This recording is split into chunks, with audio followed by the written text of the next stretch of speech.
ത്രിയേക ദൈവത്തിൻ്റെ വലിയ തിരുനാമം മഹത്വപ്പെടുമാറാകട്ടെ. അനുഗ്രഹിക്കപ്പെട്ട വാത്സല്യ സഹോദരങ്ങളെ, സങ്കീർത്തന മാതിരിയുടെ ഒരു പുതിയ എപ്പിസോഡിലേക്ക് ഏവരെയും ഹൃദ്യമായി സ്വാഗതം ചെയ്യുന്നു. സങ്കീർത്തന പഠനത്തിലൂടെ ഓർമ്മയും ചിന്തയും ആശയങ്ങളും വളർത്തുവാനും പ്രതിഫലിപ്പിക്കുവാനും ശക്തീകരിക്കുവാനും ദൈവം നമ്മളെ സഹായിക്കട്ടെ. വിവിധ സാഹചര്യങ്ങളിൽ വ്യത്യസ്തരായ വ്യക്തിത്വങ്ങൾ പങ്കുവച്ച അനുഭവങ്ങൾ, അവരുടെ ഹൃദയ സംവേദനം ലോകത്തിലേക്ക് ഒഴുകിക്കൊണ്ടിരിക്കുകയാണ്. പാട്ടായി, പ്രാർത്ഥനയായി, ധ്യാനമായി, ആരാധനയായി അത് രൂപപ്പെട്ടിരിക്കുകയാണ്. ആ സങ്കീർത്തന പഠനത്തിലാണ് നാമുമായിരിക്കുന്നത്. നമുക്കിത് പ്രയോജനപ്രദമായി തീരുവാൻ ദൈവം നമ്മെ സഹായിക്കട്ടെ. നാമുകമായിട്ട് പ്രാർത്ഥിക്കുന്നു. 22-ാം സങ്കീർത്തനം 27 മുതൽ 31 വരെയുള്ള വാക്യങ്ങൾ നിങ്ങളുടെ മുൻപാകെ സമർപ്പിക്കുകയാണ്. ഭൂമിയുടെ അറുതികളൊക്കെയും ഓർത്ത് യഹോവയെങ്കിലേക്ക് തിരിയും. ജനതകളുടെ വംശങ്ങളൊക്കെയും നിൻ്റെ മുൻപാകെ നമസ്കരിക്കും. രാജ്യത്വം യഹോവയ്ക്കുള്ളതല്ലോ, അവൻ ജനതകളെ ഭരിക്കുന്നു. ഭൂമിയിൽ പുഷ്ടിയുള്ളവരൊക്കെയും ഭക്ഷിച്ച് ആരാധിക്കും. പൊടിയിലേക്ക് ഇറങ്ങുന്നവരെല്ലാവരും തൻ്റെ പ്രാണനെ രക്ഷിക്കുവാൻ കഴിയാത്തവനും അവൻ്റെ മുൻപാകെ കുമ്പിടും. ഒരു സന്തതി അവനെ ആരാധിക്കും. വരുന്ന തലമുറയോട് യഹോവയെക്കുറിച്ച് കീർത്തിക്കും.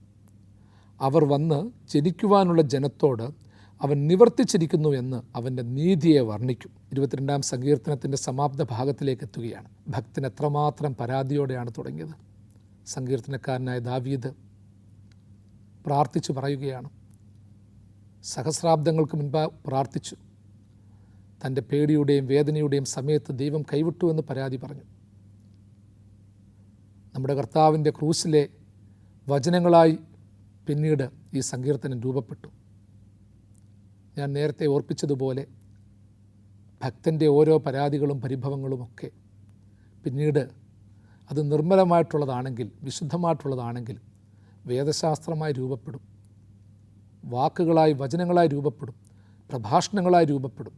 ദൈവാന്വേഷണമൊക്കെ നാളത്തെ തലമുറയ്ക്ക് പാഠപുസ്തകമായി തീരട്ടെ എന്ന് ഞാൻ പ്രത്യേകിച്ച് ഓർപ്പിക്കുന്നു.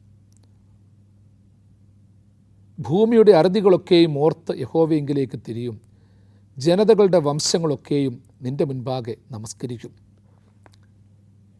സങ്കീർത്തനക്കാരൻ്റെ പരാതികൾ മാറി ലോകതത്വങ്ങളിലേക്ക് പോകുകയാണ്.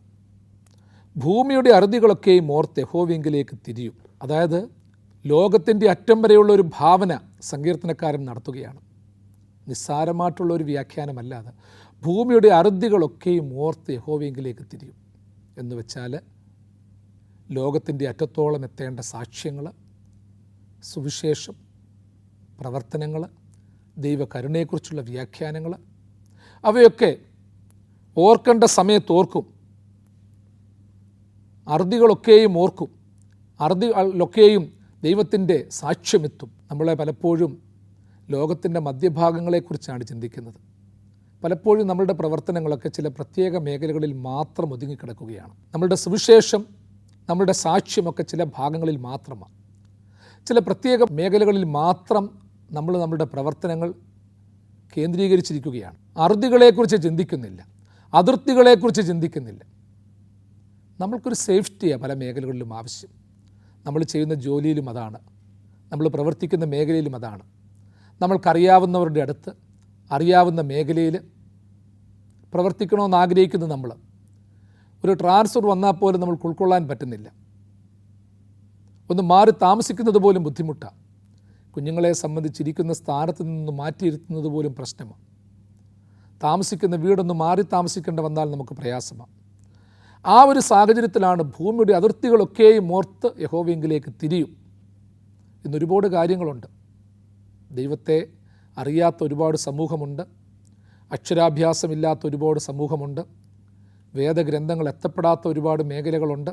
അവിടേക്കൊക്കെ എത്തണം. ഞാനിപ്പോൾ ഏത് പ്ലാറ്റ്ഫോമിലൂടെയാണോ ഈ വചനം പറഞ്ഞുകൊണ്ടിരിക്കുന്നത്, വേഡ് ടു വേൾഡ് എന്ന ഈ മ്യൂസിയം, ഈ പ്ലാറ്റ്ഫോം ഒരു വലിയ സുവിശേഷീകരണത്തിൻ്റെ തുടർച്ചയാണ്. ആരാലും അറിയപ്പെടാത്ത 14 ഭാഷകളിലേക്ക് വേദപുസ്തകം പരിഭാഷപ്പെടുത്തിയ ഒരു ദൈവദാസൻ ഡോക്ടർ മാത്യു വർഗീസ്, അദ്ദേഹത്തിൻ്റെ പ്രവർത്തനം ആ കാര്യത്തിൽ വളരെ ശ്രേഷ്ഠമാണ്. വേദപുസ്തകം എന്തെന്നോ കർത്താവ് ആരാണെന്നോ അറിയാത്ത സമൂഹത്തിലേക്ക് അവിടെ എത്തിക്കുകയാണ്, ഗോത്രവർഗ്ഗങ്ങളിലേക്ക് എത്തിക്കുകയാണ്.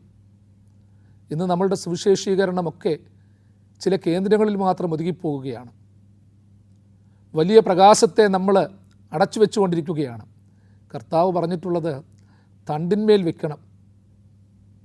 തണ്ടിന്മേൽ വെച്ചെങ്കിലേ വെളിച്ചം മറ്റുള്ളവർക്ക് പ്രകാശം കാണത്തുള്ളൂ. നമ്മൾ വലിയ വിശ്വാസികളായിട്ടോ ചരിത്രം പറഞ്ഞിട്ടോ ഒന്നുമല്ല കാര്യം.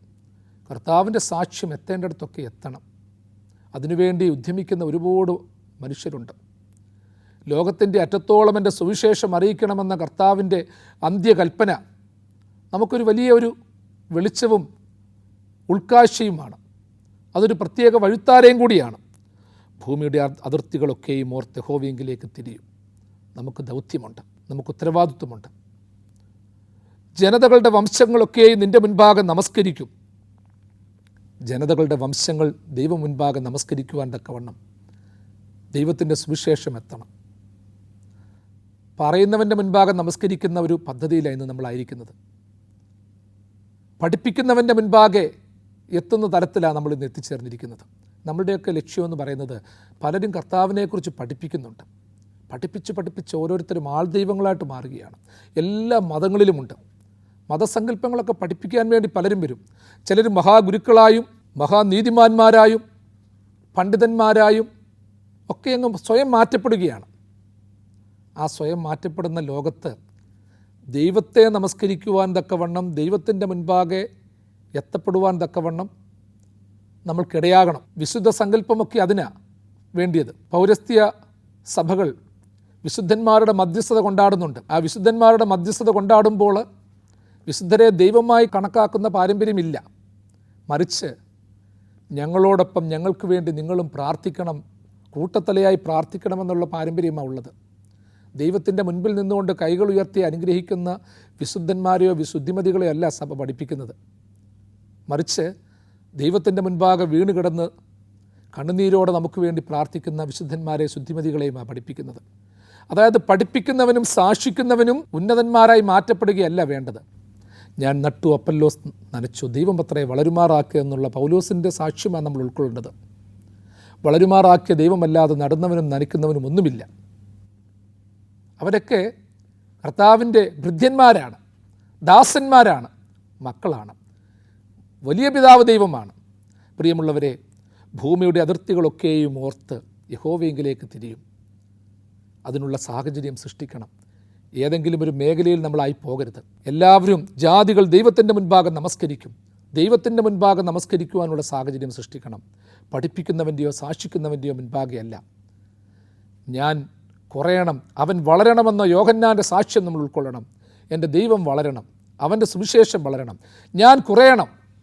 ആ ഒരു തലത്തിലേക്കാണ് നിങ്ങളും ഞാനുമൊക്കെ എത്തിച്ചേരേണ്ടത്. പ്രിയമുള്ളവരെ, അനുദിന സാക്ഷ്യമായി, അനുദിന ഓർമ്മപ്പെടുത്തലായി നമ്മൾ ഏതെങ്കിലുമൊക്കെ ഒരു ഭാഗത്തായിരിക്കുന്നവരാണെങ്കിൽ ഓർത്തോണം, പോകേണ്ടിടത്തൊക്കെ നമ്മൾ പോകണം. നമ്മളെ എവിടേക്കൊക്കെ ചാടിച്ചു വിട്ടാലും എവിടേക്കൊക്കെ ഓടിച്ചാലും അവിടെയൊക്കെ നമ്മളൊരു വെളിച്ചമാകും. ആ പോകുന്നിടത്ത് ദൈവത്തിൻ്റെ സാക്ഷ്യമാകണം. നമ്മൾ ഓരോരുത്തരും ദൈവത്തിൻ്റെ അനുഭവമാകണം. ഇവിടെ തന്നെ ജീവിക്കാൻ ആഗ്രഹിച്ച പലരും ഇന്ന് ലോകത്തിൻ്റെ വിവിധ ഭാഗങ്ങളിലേക്ക് ഉപജീവനാർത്ഥം പോയിട്ടുണ്ട്. യൂറോപ്യൻ രാജ്യങ്ങളിലും ആഫ്രിക്കയിലും ഒക്കെ പോയിട്ടുണ്ട്, അമേരിക്കയിലും ഒക്കെ പോയിട്ടുണ്ട്.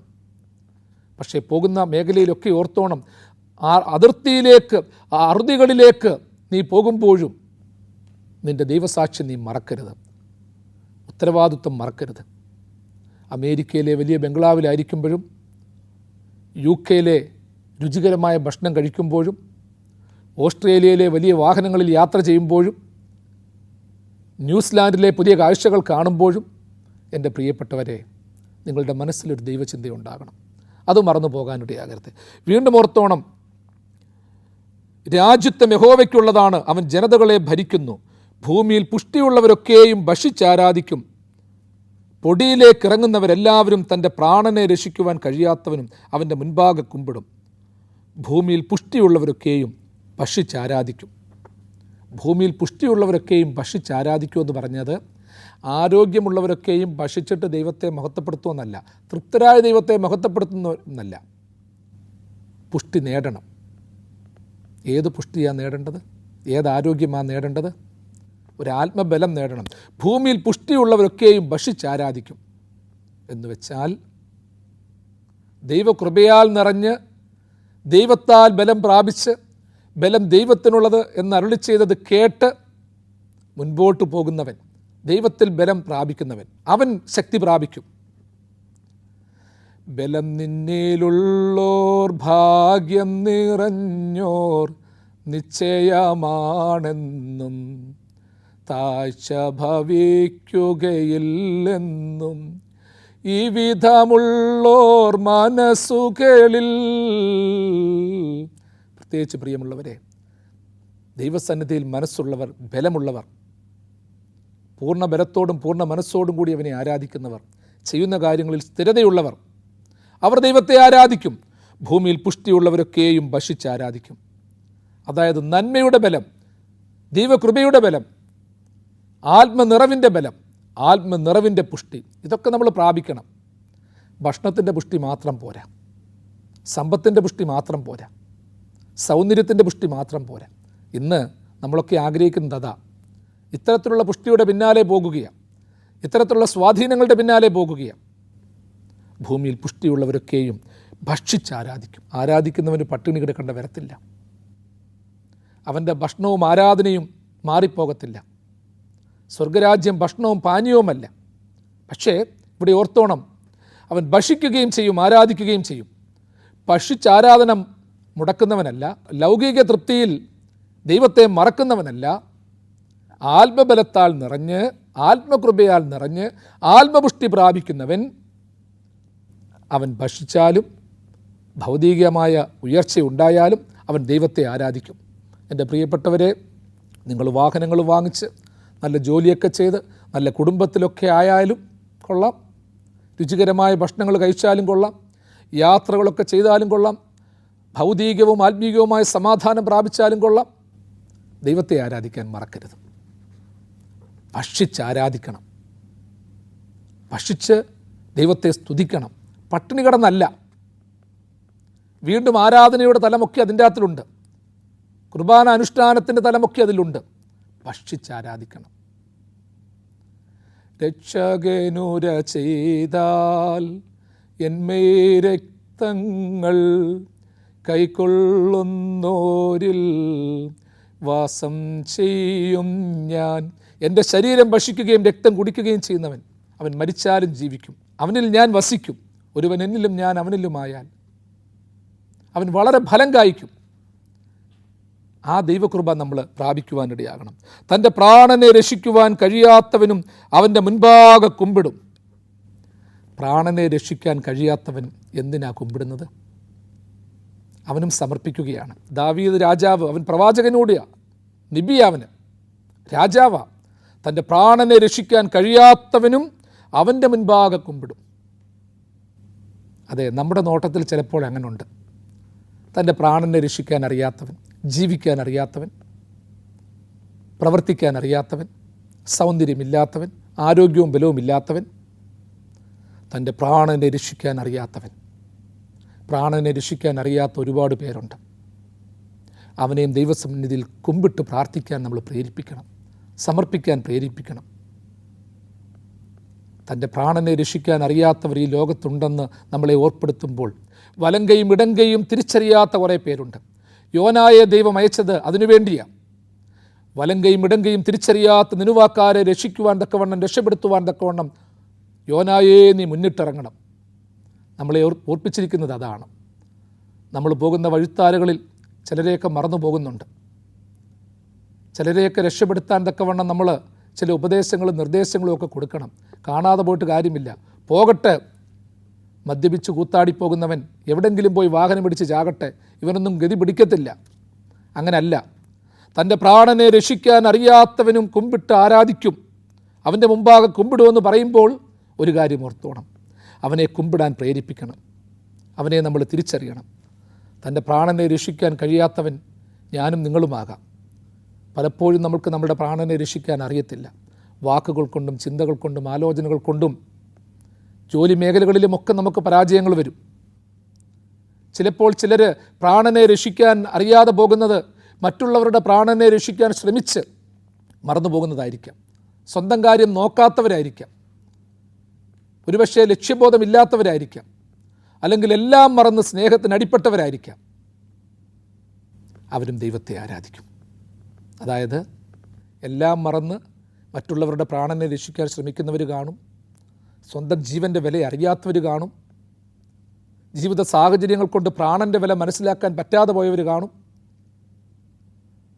പ്രാണനെക്കുറിച്ച് വിശ്വാസമില്ലാത്തവർ കാണും, ആത്മജീവനെക്കുറിച്ച് ശ്രദ്ധിക്കാത്തവർ കാണും.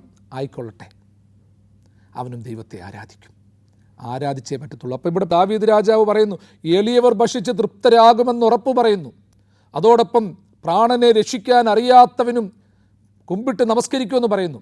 അപ്പം പട്ടിണി കിടക്കുന്നവൻ ഉണ്ടാവില്ല, അവന് ഭക്ഷിച്ച് തൃപ്തരാകുവാനുള്ള സാഹചര്യം ഒരുക്കുമെന്നുള്ള ഒരു സ്വാധീനം നൽകിയ, നിർദ്ദേശം നൽകിയ, ഉറപ്പ് നൽകിയ ദാവീദ് പ്രാണനെ രക്ഷിക്കാൻ പറ്റാത്തവൻ്റെ കാര്യവും പറയുന്നുണ്ട്.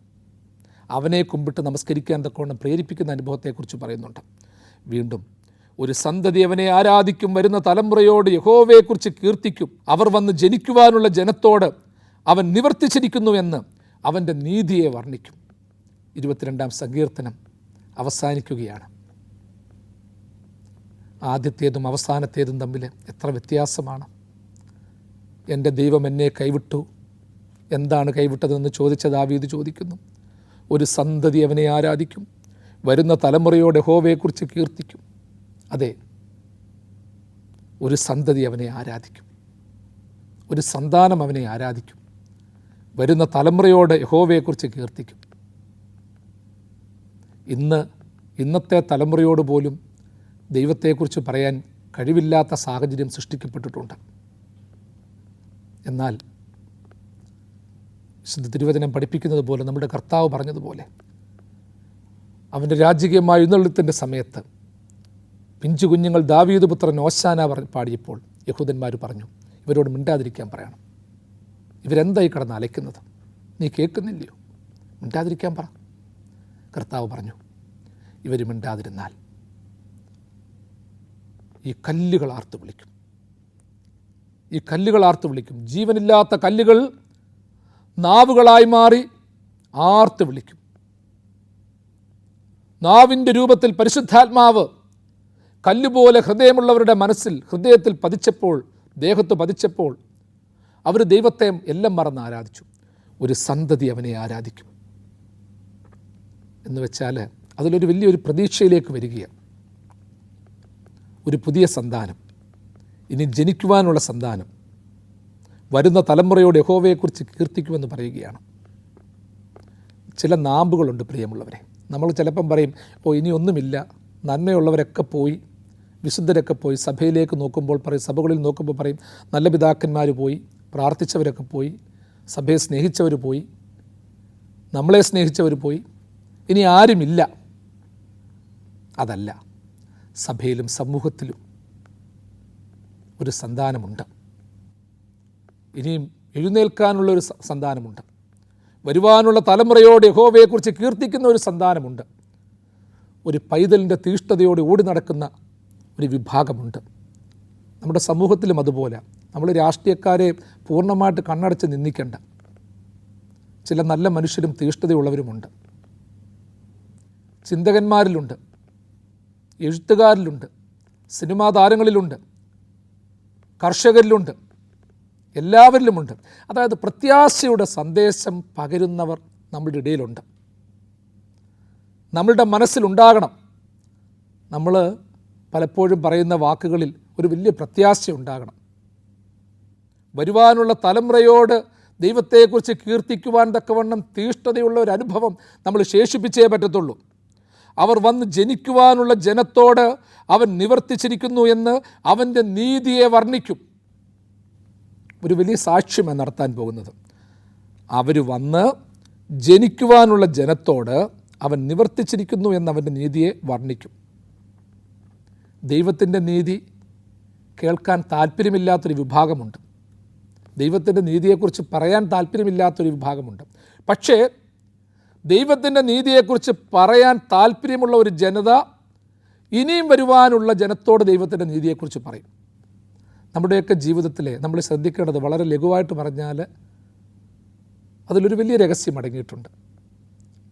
ചില കാര്യങ്ങളോടൊക്കെ നമുക്ക് താല്പര്യമില്ല. നമ്മൾ പറയും ചില കാര്യങ്ങളൊക്കെ, ചില പണികാര്യങ്ങൾ ചിലർക്ക് പറയും, ഇതിലിപ്പോൾ വളരെ താല്പര്യമുള്ളവരില്ല, എക്സ്പേർട്ടായിട്ടുള്ളവരില്ല. നമ്മൾ പഴയ കാലത്ത് പറയും ഓലമടയുന്നു. ഇപ്പോൾ ഓലമടയുന്നവരുടെ എണ്ണം വളരെ കുറഞ്ഞിട്ടുണ്ട്. പഴയ കാലത്തെ പണികളൊക്കെ കൈത്തൊഴിലുകളിൽ ചെയ്യുന്നവരുടെ എണ്ണം കുറഞ്ഞിട്ടുണ്ട്. തുന്നൽ കൈകൊണ്ട് തുന്നി ഉണ്ടാക്കുന്നവരുടെ എണ്ണം കുറഞ്ഞിട്ടുണ്ട്. എല്ലാം മിഷൻ വർക്കുകളായി, മിഷൻ കട്ടിങ്ങായി, എല്ലാ മേഖലയിലുമുണ്ട്. നല്ല തട്ടാന്മാരുടെ എണ്ണം കുറഞ്ഞു വരുന്നുണ്ട്. നല്ല അധ്വാനിക്കുന്ന പണിക്കാരുടെ എണ്ണം കുറഞ്ഞു വരുന്നുണ്ട്. നല്ല അധ്യാപകരുടെ എണ്ണം കുറയുന്നുണ്ട്. നല്ല എഴുത്തുകാരുടെ എണ്ണം കുറയുന്നുണ്ട്. അപ്പോൾ എവിടെ നമ്മൾ നോക്കിയാലും ഇല്ല, വളരെ വിരലിലെണ്ണാനേ ഉള്ളൂ. നമ്മളുടെ മനസ്സിലൊരു പെസിമിസ്റ്റിക് ആറ്റിറ്റ്യൂഡാണത്. പണ്ടൊക്കെ ഒത്തിരി നല്ലവരുണ്ടായിരുന്നു, ഒത്തിരി മിടുക്കരുണ്ടായിരുന്നു, അധ്വാനശീലരുണ്ടായിരുന്നു. ഇന്ന് ഈ അധ്വാനത്തിൻ്റെയും ഒക്കെ ആ ഒരു മാനദണ്ഡം മാറിയെന്നേ ഉള്ളൂ. പണ്ട് ചുമടെടുക്കാനും അല്ലെങ്കിൽ കൂലിപ്പണി ചെയ്യുവാനും അങ്ങനെയൊക്കെയുള്ള കായികാധ്വാനം ചെയ്യുന്ന ഒത്തിരി പേരുണ്ട്. ഇന്നത്തെ അധ്വാനങ്ങൾ അതിനേക്കാൾ ചെയ്യുന്നവരുണ്ട്, അതിനേക്കാൾ കൂടുതൽ ചെയ്യുന്നവരുണ്ട്. നമ്മളുടെ പല കുഞ്ഞുങ്ങളും 4-5 മണിക്കൂർ പോലും ഉറങ്ങാൻ അവസരം കിട്ടുന്നില്ല. അവർ ചുരുങ്ങിയ സമയം മാത്രമാണ് ഉറങ്ങുന്നത്. പണ്ട് അധ്വാനിച്ചിരുന്നവർ അവർക്ക് 7-8 മണിക്കൂർ ഉറങ്ങാനുള്ള സമയമുണ്ടായിരുന്നു. അവരധികം യാത്ര ചെയ്യുന്നില്ലായിരുന്നു. ഇന്ന് ദീർഘയാത്ര ചെയ്യുന്നവരുണ്ട്, പല പ്രവർത്തന മേഖലയിൽ ഇടപെടുന്നവരുണ്ട്, ചിമ്മാതെ തങ്ങളുടെ ഡ്യൂട്ടിയിൽ ഇടപെടുന്നവരുണ്ട്. അപ്പോൾ ഒറ്റ കാര്യം ഓർത്തോണം പ്രിയമുള്ളവരെ, ദൈവത്തിൻ്റെ നീതിയെക്കുറിച്ച് വരുവാനുള്ള തലമുറയോട് കീർത്തിക്കും. അതായത് നീതി എന്ന് പറയുന്ന ഒരു സംഗതി ഉണ്ടെങ്കിൽ, നന്മയെന്ന് പറയുന്ന ഒരു സംഗതി ഉണ്ടെങ്കിൽ, ഇപ്പോൾ ആരും പറഞ്ഞില്ലെങ്കിലും ഇനി നാളെ പറയും. ഇത് ചിലപ്പോൾ എന്നെക്കുറിച്ചും നിങ്ങളെക്കുറിച്ചും പറയാനുള്ള ചില നന്മകൾ ഇന്നാരും പറഞ്ഞില്ലെങ്കിലും നാളെ പറയും. ഇന്നുള്ളവർ പറഞ്ഞില്ലെങ്കിലും നാളെയുള്ളവർ പറയും. പഴയകാലത്ത് സോക്രട്ടീസിനെ വിഷം കൊടുത്തു കൊന്നു, ഗലീലിയോയെ ചുട്ടുകൊന്നു, അങ്ങനെ ഒരുപാട് പേരെ ഉപദ്രവിച്ചു കഴിഞ്ഞു. അന്നത്തെ സമൂഹം അവരെ മൊത്തം മോശമായിട്ട് പറഞ്ഞു. പിൽത്തലമുറ വന്നപ്പോൾ ആ ചുട്ടുകൊന്ന സമൂഹത്തിലെ പിൻഗാമികൾ, തലവന്മാർ ക്ഷമ പറയേണ്ടി വന്നു. ഇന്ന് അവരുടെ ചിന്തകളെ വലിയ ചിന്തകളായി പറയുന്നു. പ്രിയമുള്ളവരെ ഓർത്തോണം, ദൈവത്തിൻ്റെ നീതിയെ പറയാത്ത സമൂഹത്തെക്കുറിച്ച് ഓർത്ത് നമ്മൾ ഭാരപ്പെടേണ്ട. കാരണം ദൈവത്തിൻ്റെ നീതി എന്ന് പറയുന്നത് എന്നും നിലനിൽക്കുന്നതാണ്, എല്ലാ കാലത്തേക്കുമുള്ളതാണ്, സദാകാലത്തേക്കുമുള്ളതാണ്. ഇന്ന് ആരെങ്കിലും എന്തെങ്കിലുമൊക്കെ പറയാതിരിക്കുന്നു എന്ന് വെച്ച് നമ്മൾക്ക് വിഷമം തോന്നണ്ട. ഇന്ന് കേൾക്കാൻ ആരും ഇല്ല എന്ന് വിചാരിച്ച് നമ്മൾ ഭാരപ്പെടേണ്ട. ഇനിയും ജനിക്കാനുള്ളവർ ഇനിയും വരാനുള്ളവരോട് പറയും. അപ്പോൾ ആ ഒരു വിശ്വാസം നമ്മിലുണ്ടാകുകയാണെങ്കിൽ നമ്മളെക്കുറിച്ച് പറയാനുള്ള നന്മകൾ ഇനിയും പറയാനുള്ളവരോട് പറഞ്ഞുകൊള്ളൂ. അപ്പം നമ്മൾ ഓർക്കും, എന്നെക്കുറിച്ച് ഇപ്പോൾ പറഞ്ഞില്ലെങ്കിൽ ഇനി നാളെ പറഞ്ഞിട്ട് എന്താ കാര്യം? ദൈവത്തിൻ്റെ താല്പര്യം അങ്ങനെയാണെങ്കിൽ അതിനുവേണ്ടി നമ്മൾ കാത്തിരിക്കണം. നാളത്തെ തലമുറയും നമ്മൾ മോശക്കാരാണെന്ന് പറയാനുള്ള സാഹചര്യമൊന്നും സൃഷ്ടിക്കരുത്. അതുകൊണ്ട് ദൈവത്തിൻ്റെ നീതിക്ക് നമ്മൾ സംരക്ഷകരാകണം. ദൈവത്തിൻ്റെ നീതി സംവേദിപ്പിക്കണം. ദൈവത്തിൻ്റെ നീതി എന്ന് പറയുമ്പോൾ ഓർത്തോണം, ആ നീതി എന്ന വാക്ക് തന്നെ, നീ തീയാണ്, നീ ആളിക്കത്തണം, എരിഞ്ഞു കത്തണം, തീഷ്ണതയുള്ളവനാകണം. അതായത് നമ്മൾ തീഷ്ണതയുള്ളവരായി തീഷ്ണതയുള്ള ദൈവത്തിൻ്റെ നീതിയെ സംവേദിപ്പിക്കണം. ദൈവമേ നീ തീയാണ്, ദൈവമേ നീ തീഷ്ണതയുള്ളതാണ്. ആ തീഷ്ണതയുടെ സംവിധാനത്തെ നമ്മൾ സംരക്ഷിക്കുന്നവരായി മാറണം. അവസാനത്തെ 2 വാക്യത്തിലൂടെ നമ്മൾ ചുരുക്കത്തിൽ പറഞ്ഞത്, ഒരു സന്തതി അവനെ ആരാധിക്കും, വരുവാനുള്ള തലമുറയോട് യഹോവയെക്കുറിച്ച് കീർത്തിക്കും, അവർ വന്ന് ജനിക്കുവാനുള്ള ജനത്തോട് ഞാൻ അവൻ നിവർത്തിച്ചിരിക്കുന്നു എന്നവൻ്റെ നീതിയെ നിവർത്തിക്കും. അതായത് ദൈവം തമ്പുരാൻ നിവർത്തിച്ച കാര്യങ്ങളൊക്കെ കാണുന്ന കേൾക്കുന്ന ഒരു അനുഭവം ഉണ്ടാകണം. സമൂഹത്തിൽ പോസിറ്റീവായിട്ട് കാര്യങ്ങളെ കാണണം. ഒന്നും നഷ്ടപ്പെട്ടു പോയെന്ന് നമ്മൾ പരാതിപ്പെടരുത്, നന്മ പോയെന്ന് പരാതിപ്പെടരുത്, നീതി പോയെന്ന് പരാതിപ്പെടരുത്. ദൈവത്തിൻ്റെ കരുണയുണ്ടാകും. ആദിയിങ്കൽ കൈപ്പാകിലും അന്ത്യമോ മാധുരമത്രേ, കാർമേഘത്തിനുള്ളിലെ ഞാൻ മിന്നും സൂര്യശോഭ കാണും. കാർമേഘത്തിനുള്ളിലെ ഞാൻ മിന്നും സൂര്യശോഭ കാണും. അതെ, കാർമേഘം കൊണ്ട് ഇരുണ്ട് കിടക്കുകയാണെങ്കിലും അതിലും ഒരു ശോഭ വരും. കാർമേഘം പതുക്കെ മാറിപ്പോകും. നമ്മുടെ സമൂഹത്തെയും ചുറ്റുപാടുകളെയും ആവരണം ചെയ്തിരിക്കുന്ന അന്ധകാരത്തിൻ്റെയും ആ കാർമേഘത്തിൻ്റെയും ആ വലിയ കരിമ്പുക അതിങ്ങനെ നീങ്ങിപ്പോയിക്കൊണ്ടിരിക്കും. നീതിസൂര്യൻ രോഗോപശാന്തിയോടെ ഉയരും. ദൈവത്തെ നിഷ്കളങ്കമായി ഹൃദയപൂർവ്വം സാക്ഷിക്കുവാനിടയാകട്ടെ. നമ്മൾ 22-ാം സങ്കീർത്തനം 20 എപ്പിസോഡുകളിലൂടെയാണ് വ്യാഖ്യാനിച്ചത്. പ്രത്യേകിച്ച് ഞാൻ പറഞ്ഞല്ലോ, എൻ്റെ ദൈവമേ എന്നെ കൈവിട്ടതെന്തേ എന്ന് പറഞ്ഞവൻ ഘട്ടം ഘട്ടമായി വലിയ ഒരു വേദശാസ്ത്രജ്ഞൻ്റെ ആത്മമനസ്സോടുകൂടി, വലിയ തത്വജ്ഞാനിയുടെ ആത്മമനസ്സോടുകൂടി കാര്യങ്ങളിലേക്ക് എത്തുകയാണ്. ഇനിയും വരാനുള്ള തലമുറയോടുപോലും പറയും, ദൈവ നന്മയെക്കുറിച്ചും നീതിയെക്കുറിച്ചും പറയും എന്ന് പറഞ്ഞു നിർത്തുമ്പോൾ നമ്മുടെ ജീവിതത്തിലെ ഓരോ വാക്കും ഓരോ പ്രവൃത്തിയും നാളത്തേക്കുള്ള സാക്ഷ്യമായി തീരട്ടെ. നമ്മളുടെ വേദനകൾ നാളത്തേക്കുള്ള പാഠപുസ്തകങ്ങളാകട്ടെ. നമ്മളുടെ കണ്ണുനീരുകൾ നമ്മുടെ ചുറ്റുമുള്ളവർക്ക് അമൃതവർഷമാകട്ടെ. ദൈവസന്നിധിയിൽ നമുക്ക് പ്രാർത്ഥിക്കാം. ദൈവം തൻ്റെ വലങ്കരം നീട്ടി നിങ്ങളെല്ലാവരെയും സദാകാലവും വാഴ്ത്തി അനുഗ്രഹിക്കുമാറാകട്ടെ.